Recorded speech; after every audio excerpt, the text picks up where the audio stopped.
Hello guys, welcome to my channel. তো তোমরা সবাই কেমন আছো? আশা করি ভালো আছো, আর আমিও ভালো আছি। তো চলে এসেছি নতুন একটা ভিডিও নিয়ে, রান্নার ভিডিও।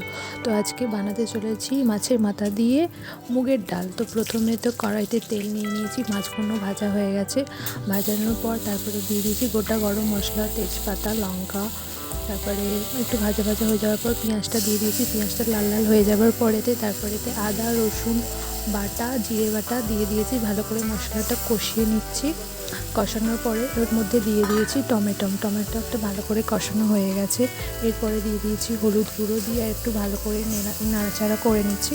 তারপরেতে ওর মধ্যে দিয়ে দিয়েছি স্বাদ মতো নুন।